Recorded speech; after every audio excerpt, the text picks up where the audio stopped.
Okay, next on the stage is an individual who will moderate the three-person panel. He has a wealth of experience in risk control, including safety and claims management, and is the Executive Vice President and Principal at Captive Resources in Schaumburg, Illinois. He is accountable for direction and oversight of the loss prevention and claims management services of the company, and previously consulted public-private entities such as HP, KinderCare, the Chicago Sun-Times, and Cornell University. Please welcome Andy Johnson. Thank you very much. It's a pleasure to be here. Am I working? You turn me up just as much as you want. Thank you. It's a pleasure to be here. It was like a deja vu moment when I came in the entrance. Is Jay in the room? Jay Crafton? I know he's around somewhere. But, he and I first met in 2004 in this hotel at a different workshop for a different captive before Catalyst even started. He, Sam Metcha, and I met, and then Sam and Jay went on with a number of your companies to begin Catalyst. Catalyst Insurance Limited, the captive that most of you in the room are a part of. And that's what my company does, is manage and put together those captive insurance programs, primarily for your workers' compensation, your auto and liability coverages and services. And what we tend to do, we do in all of our captive programs, is we have a number of checks and balances to make sure that the members are not only receiving services they need to help prevent and control accidents, taking advantage of them as well, and utilizing to the highest degree possible. And to that end, we have some processes in place for managing the finances and a watch list and a support list and things like that to help make those services available to you. And then the flip side of that, we generally develop an awards program for recognizing those companies that truly excel, that take all the technology and all the resources like the Redline Group brings together and makes them work to the highest degree possible. So last year, in April of 2011, the Risk Control Committee of Catalyst Insurance, came together, as they do twice a year, and we had talked about this over a number of years' time as developing this watch list, this awards program. And we put together some criteria. It by no means is set in stone, it'll never change. It alters, and it hopefully will ebb and flow, and you'll create your own metrics as time goes on. But we started with these various metrics in a 600-point system. And every member of the group received a report card that documented what their score was. If some of you in the room are wondering what was mine, or I didn't see it, it didn't come to me, before we leave, just give me your card right on the back of the report card. I'll be happy to send you your company's report card as well as the key that explains all the elements that go into it, which I'm going to go into briefly here. There's a risk control assessment that measures policies, procedures, and best practices. A number of years ago when Catalyst began, the members in the early group got together, and with the assistance of some folks at Captive Resources and at Gallagher Bassett Services, put together a document of best practices from a work comp standpoint and an auto standpoint, auto loss prevention. Over the last couple of months, I've asked Gallagher Bassett to go back to members and pick that apart a little bit and update that and bring that up to speed. So anyway, that best practices document will be something we'll look at again at the upcoming board meeting in April, and we'll revise that and get that back out to everyone. But nonetheless, the risk control assessment mirrors those best practices, and it's designed to identify within each member company what policies, procedures, and practices are in place and to what degree. And then you can look at that and say, well, if we're only scoring a 80 instead of 100, what do we have to do to narrow that 20-point gap? You can work on those policies and procedures, work with a consultant, put those things in place. So risk control assessment makes up 100 points of the awards process. Workshop attendance, they're up to this year. There's been one workshop that Catalyst members participated in, and it's usually in June. This year, in June 24th through the 26th is when the next workshop will be, and combined with Redline as well. We'll have a similar forum that you see today, but it'll be more defined and more structured around the safety and the claims management with all the tech sessions. But certainly looking for member presentations, just like you saw up here the last couple of days, because those, I think, from my perspective, very educational, very enlightening, and I suspect from yours as well. So we've got risk control assessment, we've got workshop attendance, and we have some metrics of participation in a claim review. If you have claims in excess of $10,000 or more, we expect that you would be involved in a claim review. Now, that's not necessarily face-to-face, oftentimes telephonic, but that's measured as well. Attendance at the board meetings, the board of directors meetings. And the reason we look at attendance at workshop and board meetings is because we know that people who come to these things gather more information, improve their practices, policies, and procedures, and improve their outcomes. We have statistical proof of that. We have years and years worth of information that says you go to a workshop, you get better at your policies and procedures, you have less accidents. It's been proven out time and time again. So then the last thing we look at is the loss ratio. And that's the measure of your losses, your dollar losses, to the premium you pay. Pretty simple mathematical equation. Obviously, the lower the better. If you have a 0% loss ratio, you'll get 250 points. If you get over 55%, then you begin to derive negative points. So you don't want to be over 55%.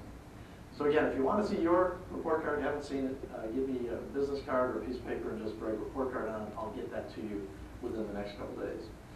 So we gathered all that information from all the members, created these metrics, and put that together in a report card, and then do a scoring. And it's a 600-point scale. And then what was decided was we recognized the gold, silver, and bronze medal winners. Obviously, the top 3 award winners within the group.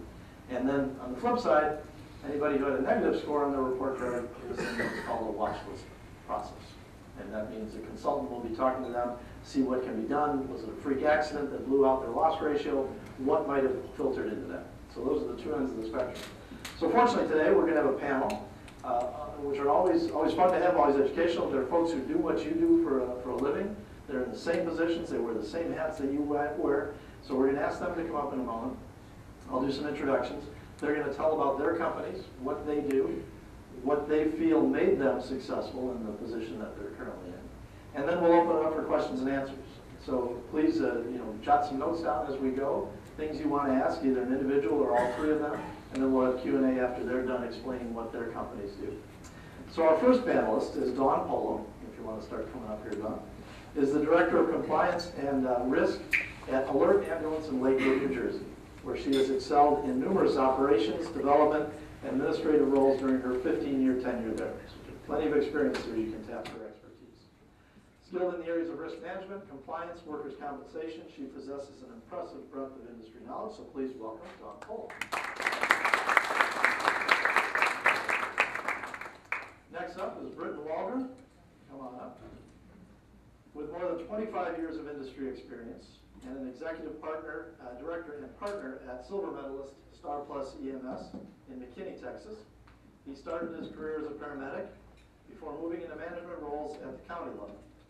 In recent years, he has served as director of a number of healthcare systems and facilities prior to joining Star Plus in 2004. So please welcome Britton Waldron. And last on our panel is Glenn Kasperczyk. He's going to round out the panel. He's an experienced EMS professional who regularly presents at state and national conferences on the importance of innovation and best practices in the EMS transport industry. In his daily capacity, he directs operations as Chief Operations Officer at bronze medalist award-winning company Lifeline Ambulance in Prescott, Arizona. And he also serves as an integral member of the EMS community in their region. So please welcome Glenn. So we'll start off with Dawn. We've asked them to prepare a few things about their company, what they do, personally what they do, the roles of the company, what their companies have done, some particular areas of expertise they bring to the table, as well as, again, some success stories that they want to share with the rest of the group. And then be prepared for questions. We've got a couple that we may throw at them also, but certainly it's more valuable if they're coming from the floor. So Dawn? Good morning. Just as an introduction, my name is Dawn Polo. I've been with Alert Ambulance for since 1996, so in February it'll be 16 years. Currently I'm the Director of Compliance and Risk, and I've worked with the company over time in many different capacities. I started out as a filing clerk and kind of worked my way up and through the company. I've worked in administration, I've done workers' comp. I've overseen workers' comp and the health benefits. Also, I've worked with policies and procedures throughout the company, both operationally and administratively. For about 5 years, I was Director of Operations as well, and but now I am currently back in administration again as Director of Compliance and Risk. Alert Ambulance has been around since 1972. Started out with 2 of those nice old Cadillac ambulances.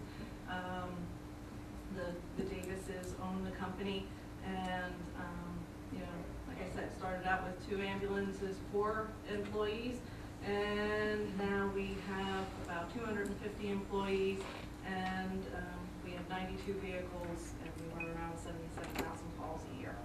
So we've definitely seen some growth over time, and with growth comes additional risk. And so that's, you know, what we're here to talk about today is how do we mitigate risk and how do we promote safety within our organizations. And one of the things that I think is most important with you know, promoting a safety culture is the fact that it has to be driven from the owners, top down. You know, your administrative management team, your senior management, your owners, your board of directors, everybody who is, you know, has the most impact on a company can make the best decisions regarding, you know, where your finances are going to go. They have to be, you know, safety driven, and it has to start there. Otherwise, you're never going to have a great culture within your organization for safety.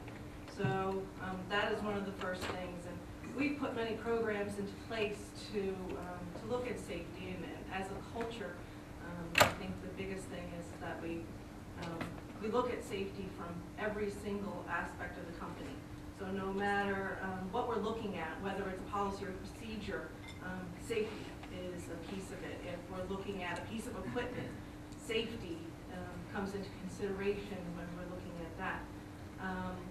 You know, all of these things kind of add up to a safety culture. Every communication, every memo that goes out, how does safety factor into it? You know, so we've put a lot of programs into place, and I'll touch on a few that we work on. One of the biggest areas I think that impacts all of us is auto, of course. You've got, you know, 92 vehicles out on the road driving every day. You know, you're putting in over 2 million miles a year. Things are bound to happen. You know, so how do you work on improving your people to help them so that they have the tools that they need? One of the things that we put into our vehicles was the drive cam. Drive cam was a huge success for us. We did it really relatively early on coming into Catalyst. I think it was within the first year that we were in Catalyst. We put drive cams in the vehicles. And we saw an immediate change because we were teaching our employees a better way to drive. We didn't use it as a punitive measure. We used it as a you know, educational measure. And we saw about a 70% reduction in our loss. So that had a huge impact on what we were doing. Other things that go along with that are GPS. You know, you've seen a lot today on the GPS systems that we currently have. Previously, we were using Fleet Eyes. We just recently switched over to the TraumaSoft, and it's going to be a fantastic tool, I think. We're going to be, you can track your employees, you can see where your vehicles are at all times. Will it help on utilization? Absolutely. But will it help on safety as well? Sure. Because now, you know, you're looking at real-time information on how fast your employees are driving. You can give them those little helpful, friendly reminders to slow down a little bit when it's necessary. And I think that that is going to be a huge asset to us as well as we go, you know, go along. One of the other things on the auto side is we also incorporated the Safety First program, and then for those of you who aren't familiar with Safety First, it's stickers on the back of your truck that says 1-800 how's my driving. You know, that has been very helpful as well in educating our employees. Not only does it, you know, send out the warning and send you an email and give you the information on what it is that your driver may have been doing that was inappropriate, but they also forward on safety tips on how the person can improve the action that caused the phone call to come in. So, you know, these are from the auto side some really important programs that we've put into place. Some of the programs that we put into place as far as our employees and workers' comp related safety issues. We had a lot of back injuries for quite a long time, and we attributed a lot of it to, you know, specifically we were using manual stretchers. There was a lot of loading into the vehicles and unloading from the vehicles. So we made the decision, again, top-down driven, you know, huge financial, you know, dedication to it, but we went with the Pernod power stretchers. And again, you know, since we have implemented the Pernod power stretchers, we haven't had one back injury from loading or unloading the stretcher from the vehicle. So we have seen a great increase in loss reduction in using the Pernod power stretchers as well. And of course, we're betaing the power tracks, and we have had some incredible, and you guys have seen the chair. How many of you got to ride the chair? Anybody get to ride the chair? I got to ride the chair. I also got to take the chair up and down the stairs and keep it in the dress, so that was interesting. But the power chair is going to be a phenomenal, you know, savings for people when you're dealing with going up and down a flight of stairs with a, you know, 200-pound patient, 300-pound patient. You know, we've been betaing, and I'll tell you something, the employees love it. They feel so much more secure. You don't have to have the, you know, you don't have to worry about the tall employee and the short employee, you know, mismatched crews and stuff, because this chair does the work for them, and our crews love it, our patients love it. So from a safety standpoint, you know, we can't just look at our crews, we can't just look at our vehicles, we have to look at our patients as well, and that chair makes them feel secure. So it was, you know, it's been pretty interesting. Modified duty, you know, we implemented a modified duty. We didn't have a modified duty program years and years and years ago when I started. You know, basically if you were hurt, you went home. That was it, you know. We implemented a modified duty program whereby our employees, if they get injured, they, you know, they have a job, they work in-house until they're better. And that's been that's had a huge impact on our workers' comp loss. We've really been able to control it a lot better. So those are some of the things that, you know, we're doing in-house, as well as our training program, which is pretty comprehensive. We do SIVO and defensive driving classes as well in-house, you know, all things that you really want to do and work on to promote safety and continuously train your employees. But one of the biggest things I think right now that we're working on is taking care of our biggest asset. And your biggest asset is your employees. So we're looking at our employees from a whole different perspective. We've implemented the Avesta training program, the Avesta hiring program, you know, to look at our employees, or prospective applicants, I should say, before we bring them on board.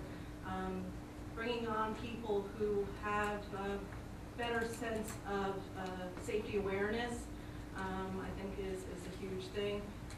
We've implemented our physicals, and we do an agility test now. So, you know, looking at an employee before we onboard them, to be able to ensure that they're the kind of employee that we want to bring on board, that they're going to benefit the company overall, and that they're going to fit into the safety culture within the organization, was a really important thing for us. And then once your employees are on board with you, taking care of them from a wellness perspective, you know, we've implemented a lot of things in that regard as well. You're going to hear from Mark Everest soon. He came out to our office. He did 16 meetings with us in 4 days, taught everybody how to stretch, and you know, went over the EMS Athlete Program, which was great. Kicked off our Biggest Loser contest, which was a lot of fun. Our company lost about 135 pounds overall. And we also, you know, have done nutrition classes, and we promote walks and exercise classes in-house and stuff. So, you know, looking at your company as a whole, having a safety culture overall, and looking at your employees as your biggest asset and keeping them safe, I think for us has been some of the best initiatives that we've really rolled out of Authority Ambulance. Thanks, Don. Britton? Britton Walter, Star Plus EMS, McKinney, Texas, and I have to tell you, it's a bit humbling to be in a room full of ambulance experts and supposed to share with you what we do. We take a pretty common sense approach, or what I consider a common sense approach to safety overall. Starting back in the 80s as a young man, a long time ago, lots of gray hair later. But I started to work for a very developing EMS organization, and I was very proud to work the culture of safety that we did then. Although we were a lot more high risk, we did things that was today probably no one in the room would approve of. No manager in the room would approve of the things that we did on a common basis because we were invincible at 25 years old. But we, as a corporate culture, as a hospital culture, there were certain things that we did, certain things that we didn't do. No doubt they're not the best place. It wasn't the best place or the smartest place, but it set some goals and principles and guidelines in me of who I thought I should be as a paramedic and how I should conduct myself, conduct my truck, and conduct the care for the patients and for the public. Segue 20 years later, when my two partners and I were planning a company. Our company's only 7 years old, 6.5 years old. So we're neophytes in the sense of the history of many of you in the room. But it's the learning lessons from back then, common sense approach. What would a paramedic do given a paramedic doesn't have a boss standing over his shoulder? And that becomes the expectation. Less than that, it doesn't mean. We have safety meetings, we have safety committees, we set new rules, we set new policies, we set new agendas, and we also set it in motion. John spoke of the top down. From our standpoint, my world, my company, my policy, but we want the policy buy-in from all the employees. If they can't come up with a better way, the invitation is always there. If you got a better way, bring it forward, bring the plan. Let's look at the plan, and so we'll migrate, and we do change, and we have found some vast improvements. But suddenly, their new way becomes my way, and so it stays consistent. And it may sound a little harsh, and that's not really the intent. And if you're in our environment, you would understand it's collective. So I think the culture part, and sometimes the buzzwords begin to stick in my ear after a long conference, but I do like to see the employees supporting the rules, supporting the actions of what we're doing, and following the prescribed methods that we do. Starting very important as we formulated the company, we put things in motion that said, this is what we want. And part of that was the hiring process. It's easy to bring somebody in, shake your hand, visit for a few minutes, and say, oh, they're going to fit or they're not going to fit. Well, I had processes in place, but we took it to the next level. One of the vendors here at the show, Avesta, we started using their process of employee selection. We don't use it 100%, but it is a great tool to be able to find consistency. You look for you ask the same questions, they give answers all over the board, but you start building that standard, that template of what are you looking for? And when the employees, the prospective employee comes through, some of them are just, they've been there, they know the right answers, but then you've written down their answers, that's the expectation. And by being personally involved with those hiring and having hiring committees through the process, they get to understand from day zero, negative numbers on their employment. They get to understand who we are, what our expectation is. So I believe that helps immensely. The orientation process that we do, we don't take a 20-year paramedic and make them do absolutely every little thing that shouldn't, that we can do, like straight up blood pressure. They do that in spades every day. But they do see, touch, feel, look at, talk about every truck, every piece of equipment. Not every truck is built and configured exactly like another, and so they have to see, touch, and feel everything. We've got a mixed fleet of power cots and manual cots. When we very first introduced power cots, people ran and hated them.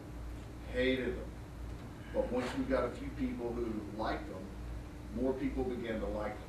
So instead of forcing something on the staff that they didn't want because it was safer for them, suddenly now they want the trucks with the power cots on. And that worked for us. Won't work for everybody, but that worked for us.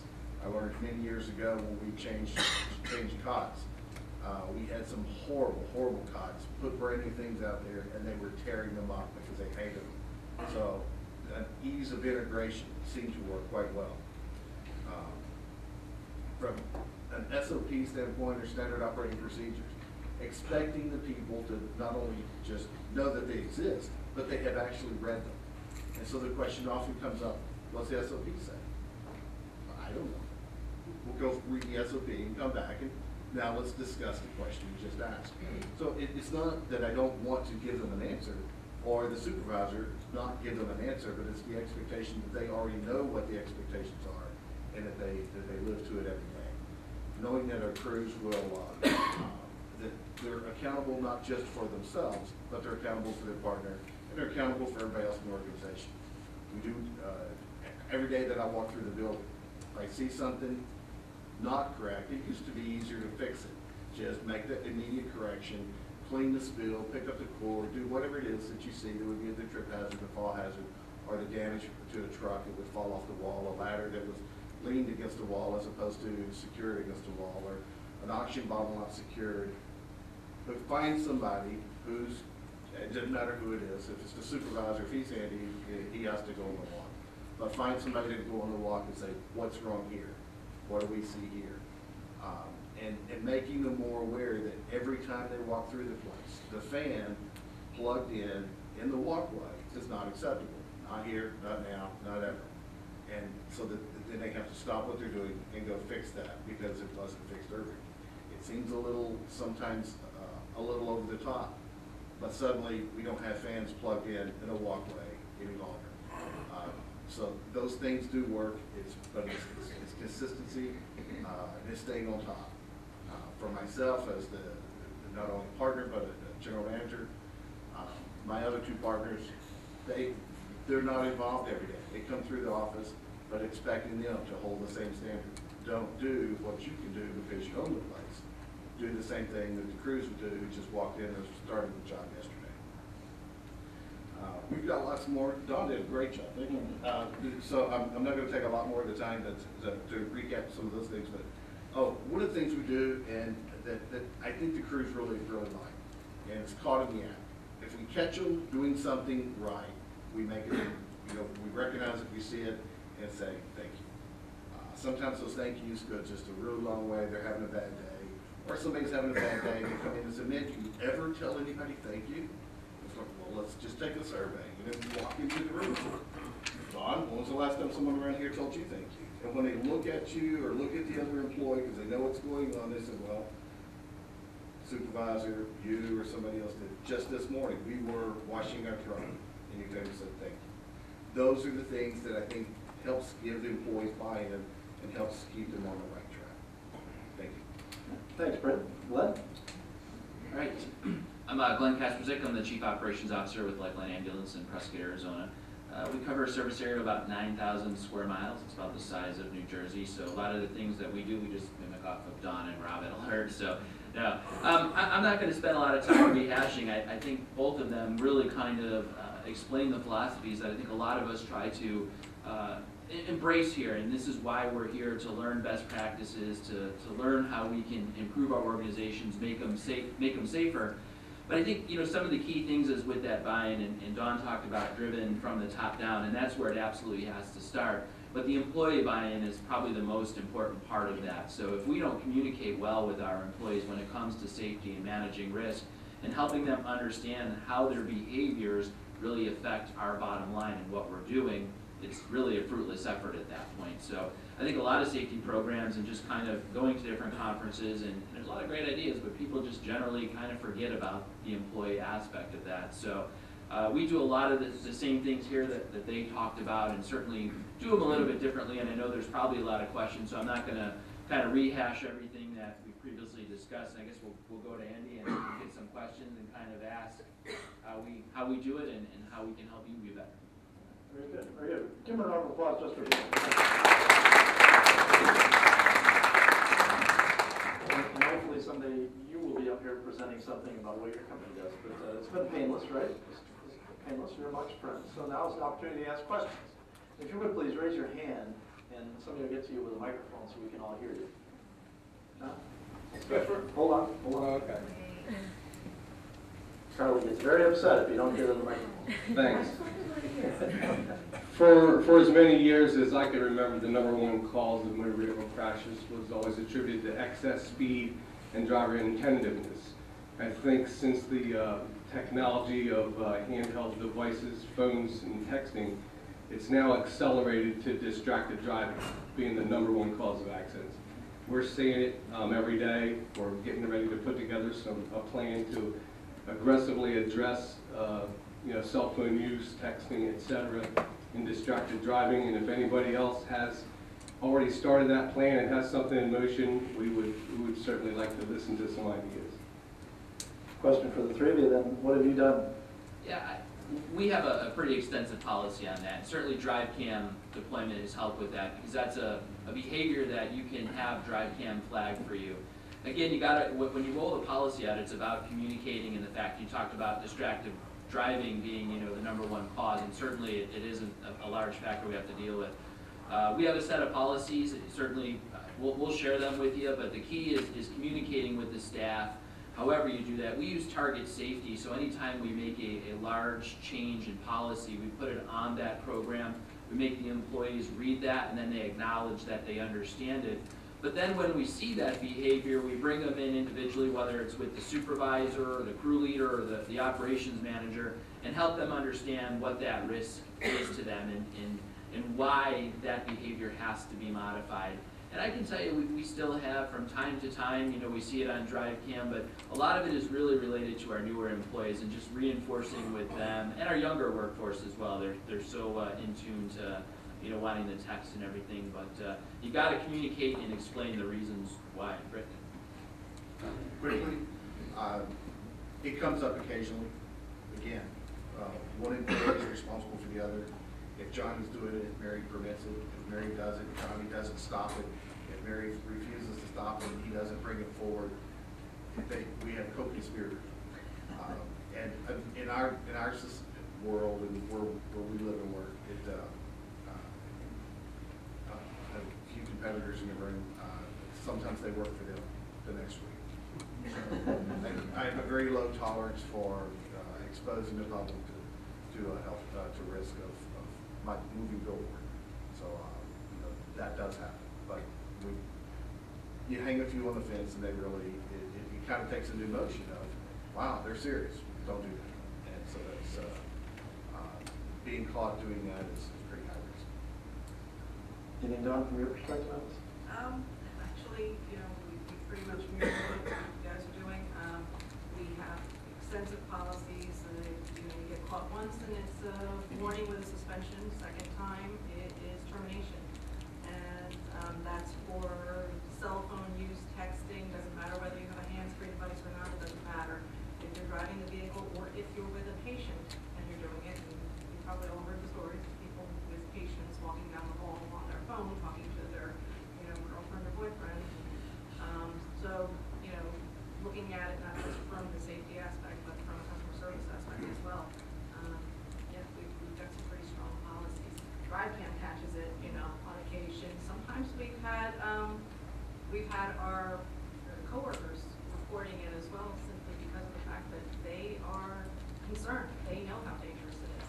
We've communicated that through our training program very well. So. I think the key, with a lot of these programs is you got to find that balance between being punitive and remediation. There are certain things that, like driving, talking on your cell phone is what I would term a deadly sin that you really can't have a lot of patience for because the risk factor is so high. But you can't really apply that rule across the board because there's certain behaviors you want to be able to remediate because they're good employees, and just helping them understand that fact is more, because we don't want to have a turn and burn operation. We want to be able to retain good employees. But they do have to know where that clear delineation is between this is a critical situation versus we can help you remediate this behavior. And you're going to hear more from a technology standpoint about controlling distracted driving. You probably all heard about the NHTSA recommendation that came out in December that texting be banned by all states all across the country. There are now technology vendors that have plugins that go on your onboard diagnostics that connect somehow linkage-wise with an app either to a cell phone, to a BlackBerry, to an Android device that shut them down when the vehicle's in motion. So it eliminates that possibility. Those technologies are there, and you're going to see them coming more and more to try to be a technology aid to a behavioral problem. So you look for that to be coming. That's definitely out there. The National Safety Council has those policies and procedures. If you're looking for those on their website, you're welcome to download something. It's on distracted driving. They've done a wealth of information on that.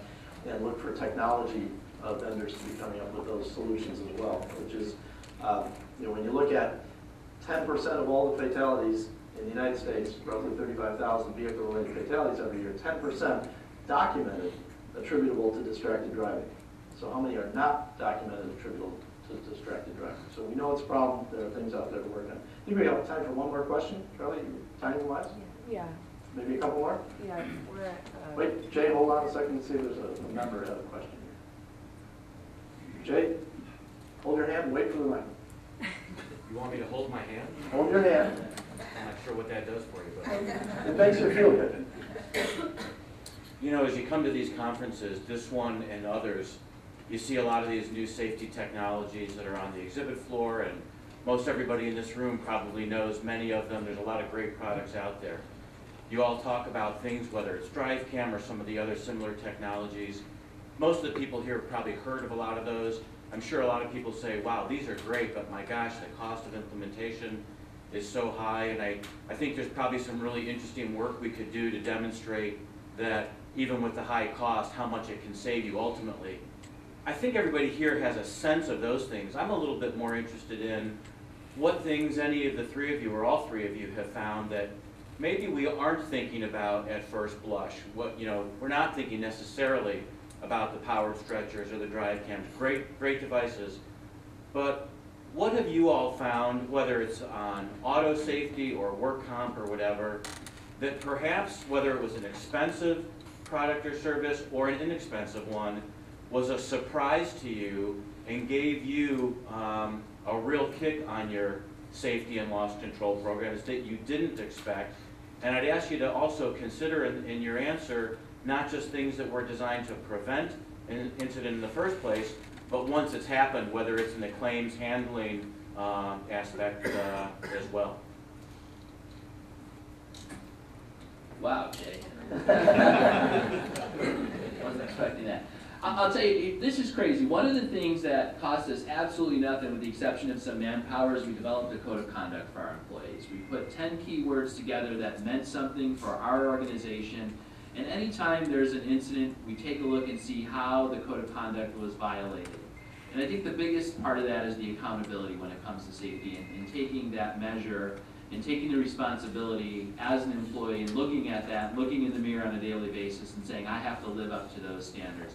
I think it's the little things. I think technology is great. I think it's helped improve our organizations, but you got to look at enhancing that culture from an outside perspective and say, what can we learn from someplace else that's simple, inexpensive, that will translate across the organization.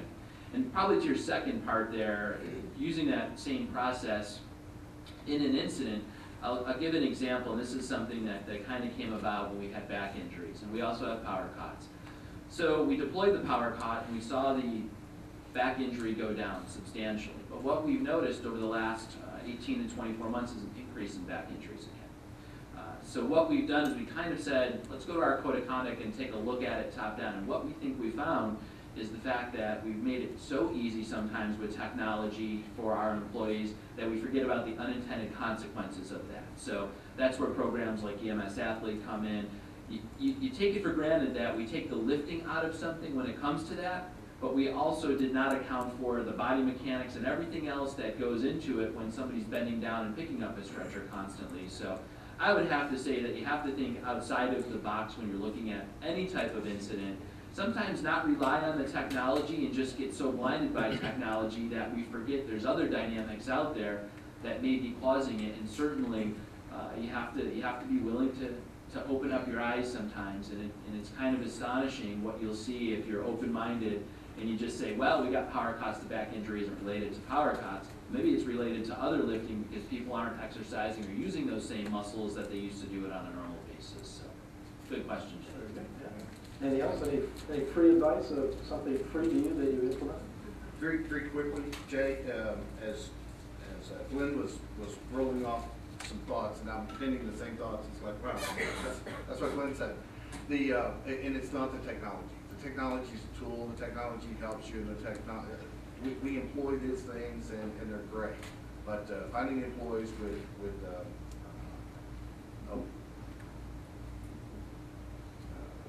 Mindset. So honesty, integrity, and loyalty, making sure that in the hiring process that we try to identify those.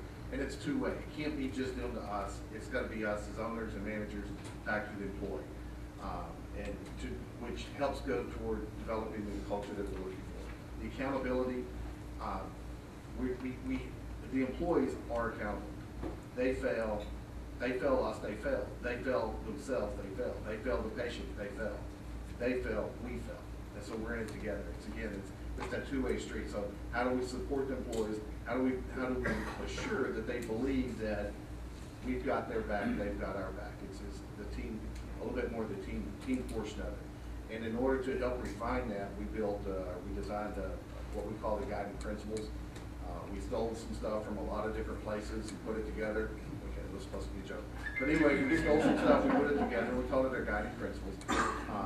And it's STAR Plus cares. And so every employee, the first day they're there, they read, and they're supposed to really understand and agree that can become their work principles. If they can't follow, if all else fails, if they follow the guiding principles, which is a one-sheet piece of paper, they do a good job.